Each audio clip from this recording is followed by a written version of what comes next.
Hi, you guys. Lady ReShell here, author of Take Charge of Cancer, founder of Warriors Talk, where we empower individuals to take action that leads to a healthier lifestyle. This is your special edition of Warriors Talk, where we're giving you 31 days, 31 facts in recognition of Breast Cancer Awareness Month. And we are on day 17. And tonight we're going to talk about when the doctor says cancer. So let's just jump right into our topic. So the first thing that you go through when the doctor says it's cancer is that you have this wave of feelings, right, that come over you, and you don't know what to do with those feelings, right? Once you get the news, you go home and you try to sort these feelings out, and you even will get to the point to where you feel like you don't even want to accept this diagnosis. You're like, what? I have cancer? Oh no, you wrong. I don't have cancer. I'm not claiming that cancer.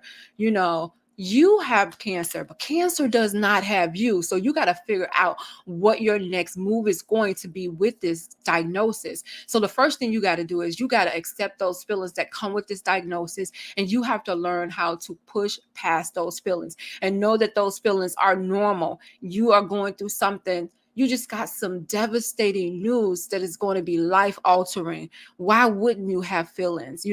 And these feelings are there hopefully to motivate you into taking action. So when you get a cancer diagnosis, you have to make sure that you own it and you do something about it. Don't just sit on the diagnosis. So that's the first thing that you do when a doctor say there's cancer. This, excuse me. The second thing you do is find emotional support. Emotional support is really what's going to get you through that cancer diagnosis. You cannot get through it without leaning on somebody else. Sometimes you're going to need to vent to somebody else. You're going to need somebody to be there when you feel like breaking down and you just can't hold these feelings in anymore. The best thing that you can do when you're going through a cancer diagnosis is to find some emotional support that's going to be there to uplift you while you're going through this diagnosis. Find your team, get your team together, and make sure that they are there for you. You don't necessarily have to feel guilty if you don't pick like your everyday people that you're normally around, because those people may not even be in a position, and their mindset may not be there for them to even help you get through this diagnosis. So don't feel guilty when you start assembling your team and some of the people that you normally be around won't be there. That's just what it is. So the third thing that you need to know when you get a cancer diagnosis, when that doctor says cancer, it's going to be overwhelming. It's going to be overwhelming. You're going to have to take some time for yourself to actually get through what the doctor just told you, because you're going to feel like, oh my God, like you're going to feel like you're on this, how you go to the amusement park and they have this ride where it goes all the way to the top and then it just drop down to the bottom, right? That's how you're going to feel. It's going to be so overwhelming, but know that that's normal. It's normal with any type of life altering diagnosis. And you just have to figure out how to get through it, because you can. Why? Because there are so many survivors out there. There's so many people who have been through cancer already and they have gotten through it. So you can get through it too. So know that, yeah, it's going to be overwhelming, but you can get through it. Number 4, I encourage you to do not stay in denial. Okay. There are so many people who are in denial, and they're like, and prayer is one of the things that we really count on, right? And some people say, oh, I prayed and I'm just gonna let God heal me.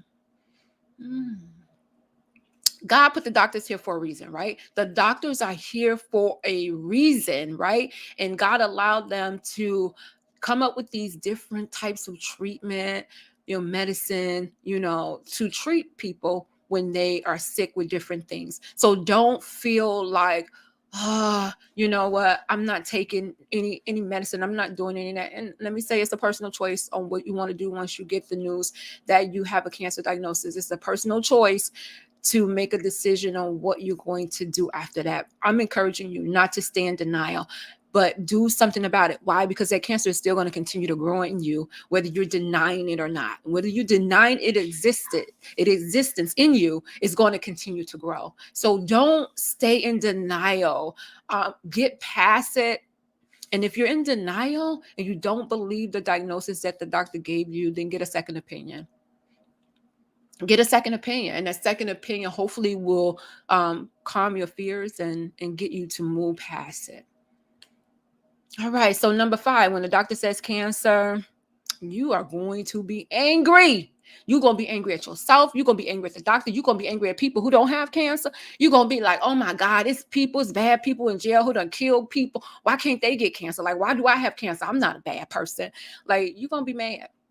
You're going to be mad because you're going to see people living their life and not have to have that care in the world about cancer, right? And now here you are, your future is threatened because of this cancer diagnosis.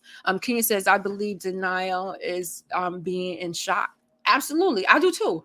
I do too, because I've been there. When you go through a cancer diagnosis, you go through those stages of grief, right? It's just like somebody died. You going through those stages of grief when you're going through. So we're gonna have those denials. We're gonna be like, nope, that can't be me. I don't have cancer.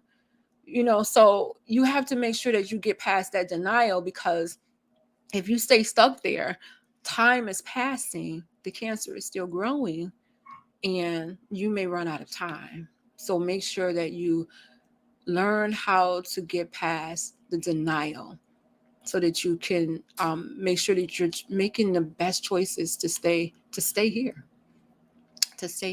So the 5th thing when the doctor says cancer is, did I say that? I did 5 already. I'm sorry. We're on 6. So fear and worry is going to creep in your mind, right? So I encourage you to just find some things that will take your mind off of the cancer. And I'm not saying forget about the cancer, but I'm saying find some things that is going to take your mind off of the cancer so that it's not your whole focus, right? You don't want it to be your whole focus, because that could be suicidal in your mind. And people with cancer do commit suicide, right? The rate for people committing suicide versus someone who don't have cancer is higher, right? When you get a cancer diagnosis, because you feel like I'm going to die anyway. The cancer going to take me out anyway. So I might as well just do it myself, right? Because you're allowing these thoughts, this fear, this worry to keep circulating in your mind. And we already know, the mind is a powerful thing. So you have to make sure that you address those fears, you address those worries. And when you address them, you bring facts with it, right? Yes, I have a cancer diagnosis, but yes, there's treatment that I can do to help address this cancer diagnosis. Don't just sit there and allow, the fear to eat you up. Kenya says, so you're not focusing on it all the time. Exactly. You can't. So whatever it is that you were doing, if you were working, you have kids, if you like to go dancing, if you belong to some type of, club or something, like keep doing it as much as you can so that your mind will not just stay in that place. You don't want your mind to stay in that place. So number 7, when the doctor says cancer, is have hope. You have got to have hope to get you through some of those darkest days, right? Because you're going to have them. You're going to have them when you have a cancer diagnosis. You're going to have some dark days. I can remember some days when my kids were at school, I would just cut off all the lights in the house and I would just sit like in the dark. And I would just sit there with those thoughts, right? So you gotta have, even if it's a glimmer of hope, you gotta have hope. Kenya said, get involved in different things so that you can focus on other stuff. Get your mind off of it. If people are inviting you places, stop saying no. If you have the strength to go, then go. Go and have fun. Get your mind off of it, because I'm telling you, these thoughts will eat you up. And every time you go, when you're going to let's go to number 8, because I'm about to get into number 8. So we talked about stress the other night. Stress kills. Stress is a silent killer. Now, how do they expect you not to have stress when you have cancer? You're going to have stress every time you go to a doctor's appointment, every time you have a scan, every time they drawing blood, every time you're going to get that chemo. You're afraid, like, what it's going to do to me. I can remember the first time I had the chemo, and I went home and I was like waiting, like in my body. I was just like, okay, I'm just waiting for something to happen in my body. Like I'm thinking I'm about to feel it happening, right? Couldn't feel it happen. Kenya said, I will sit in the corner and just cry my eyes out. Girl, I've been there. I've been there. and I had to do it while the kids was at school. And so then I had to get myself together. So when they got home, they didn't know mommy was sitting here crying her eyes out all day.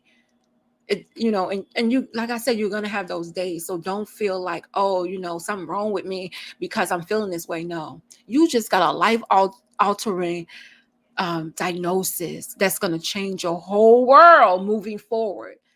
It's going to change your whole world moving forward. So number 9 is sadness and depression. You're going to be sad. You're going to be depressed because you're grieving. You're grieving the old you, who you used to be, is no longer you. Especially if you got body parts amputated.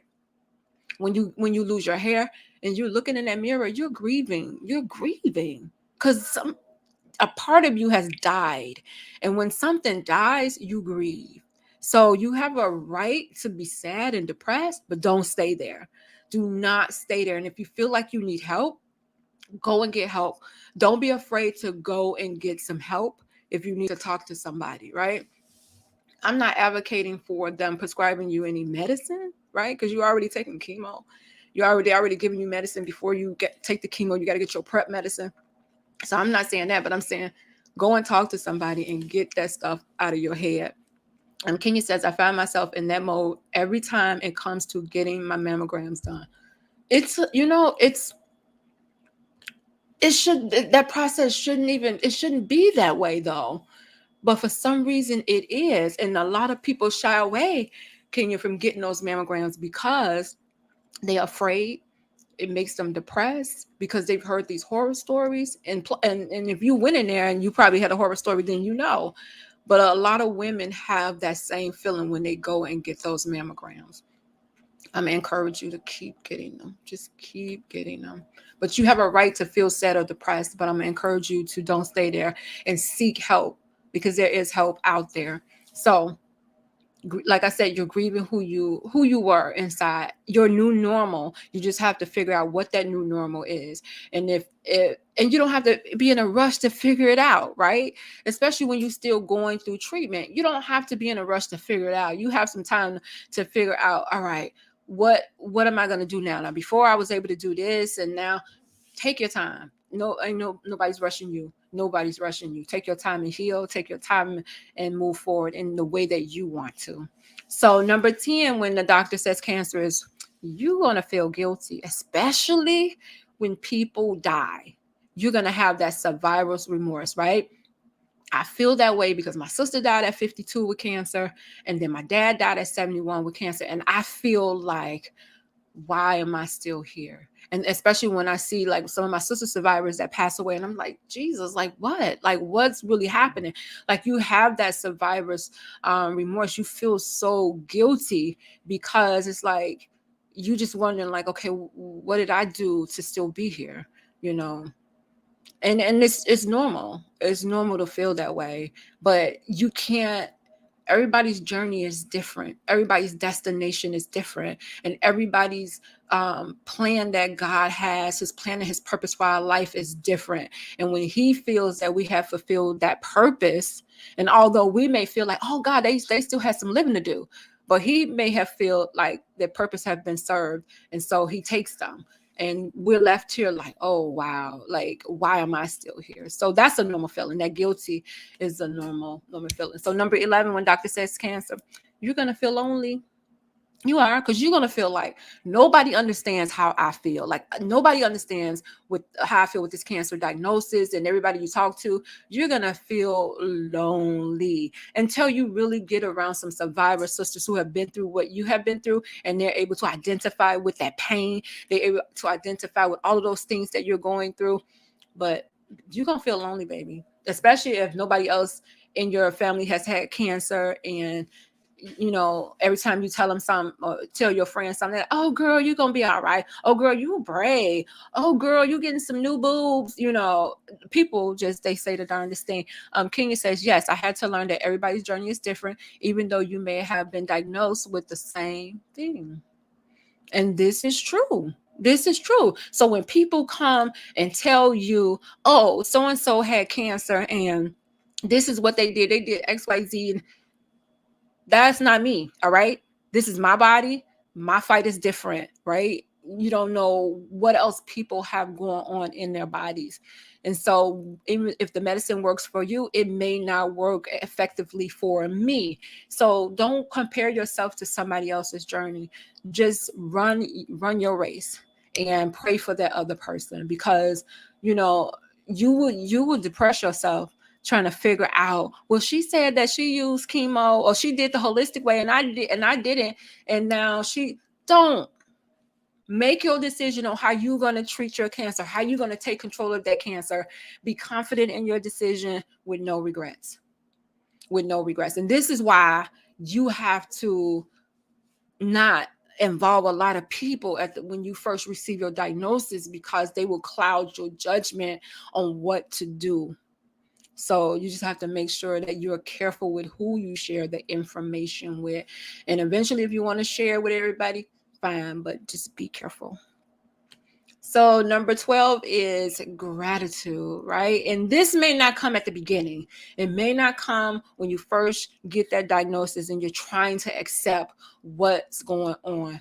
But eventually, you will have a sense of gratitude. Number one, because I'm still here. I have a second chance. That cancer could have kept going and it could have just took me out. I probably wouldn't have had a chance to take treatment. So you have like a appreciation for life and just the things and people around you. That gratitude. And a lot of us survivor sisters, we give back, we advocate for others, we make sure that we're getting that information out to other people who may be at a high risk for cancer and don't know. All we know is the pink ribbons and the boob job.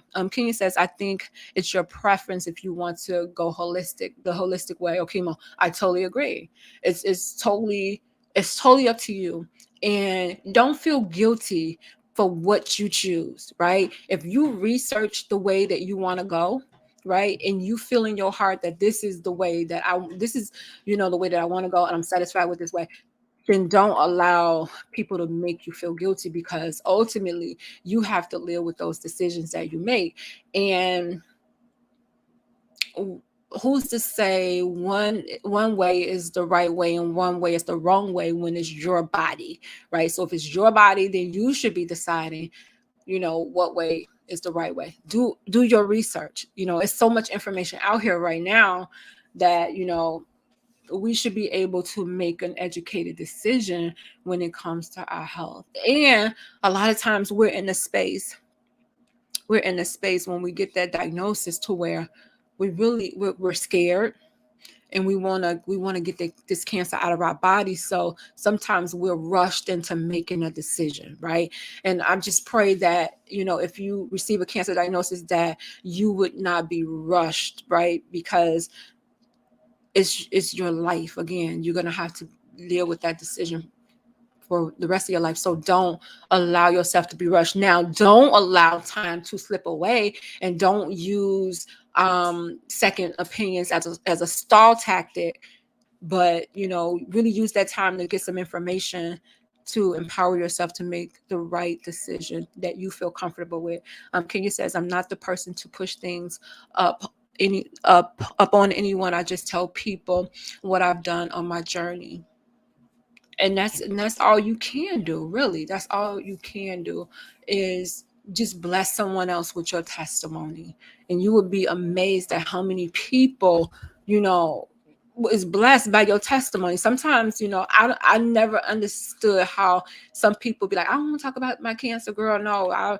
And I'm just like, why? Like, why wouldn't you? But everybody's ready in their own time. So I never try to like rush people to like share your journey. Like, when you're ready, then share your journey. For me, sharing is healing for me. Every time that I'm able to talk about it, I cry a little less. Like when I first started sharing my journey, when I would get to certain parts, I would cry, and tears would flow. And so now, when I talk about my journey, sometimes I still do get choked up on some parts.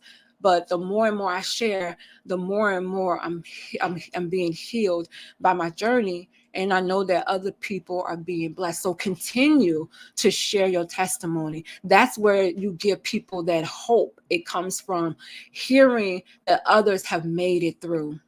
So don't ever be afraid to share your testimony, because somebody else needs to know what another person been through when they're going through a cancer journey, and they need to see you on the other side. All right, let me see. What can you see? Hold on. Let me see. Did I do this one? Hold on. I don't think I did this one. Okay, Kenya said, this once was me where I was afraid to talk about the cancer. Yeah, and now it's like, hey, you're not afraid because you know that it's saving lives. You know that somebody is being blessed.